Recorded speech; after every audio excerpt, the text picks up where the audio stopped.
Hi అండి అందరికీ welcome back to Sonu Chattu cookings and vlogs. నేను చేసే పద్ధతిలో పచ్చి పులుసు చేస్తున్నాను. పచ్చి పులుసు చింతపండు రసం అయితే నిమ్మకాయ సైజంతా తీసుకొని ఇలా కొంచెం కొద్దిసేపు నానబెట్టుకొని ఇలా రసం అయితే తీసుకోవాలి. చింతపండు రసం తీసుకున్న తర్వాత ఇందులో సాల్ట్ వేసుకోవాలి.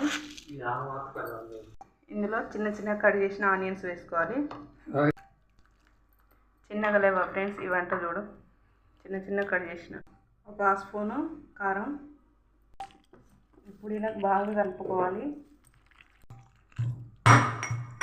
ఇలా కలుపుకున్న తర్వాత ఇప్పుడు తాలింపు పెట్టుకోవాలి. స్టవ్ మీద ఒక ప్యాన్ పెట్టుకొని 2 పావులు ఆయిల్ వేసుకోవాలి.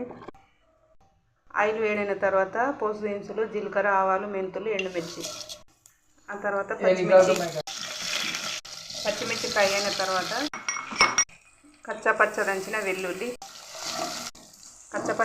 వెల్లుల్లి పచ్చి పులుసులో వేస్తే సూపర్ టేస్ట్ ఉంటుంది.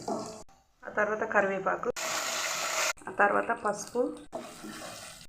స్టవ్ ఆఫ్ చేసుకొని పుదీనా, కొత్తిమీర స్టవ్ ఆఫ్ చేసుకొని వేసుకోవాలి. ఎందుకంటే స్టవ్ ఆన్లో ఉంటే పుదీనా, కొత్తిమీర మెత్తగా ఫ్రై అవుతుంది అన్నమాట. అందుకని ఇలా ఉంటేనే సూపర్ టేస్ట్ ఉంటుంది. ఇప్పుడు పచ్చి పులుసు వేసుకుందాం.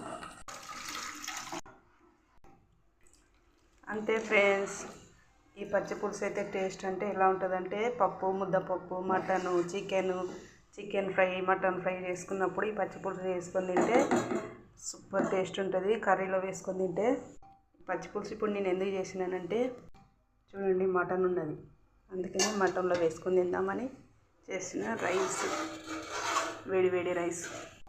అంతే ఫ్రెండ్స్, పచ్చి పులుసు ఎలా ఉందో కామెంట్ చేయండి, లైక్ చేయండి. బాయ్. మరో నెక్స్ట్ వీడియోలో కలుద్దాం.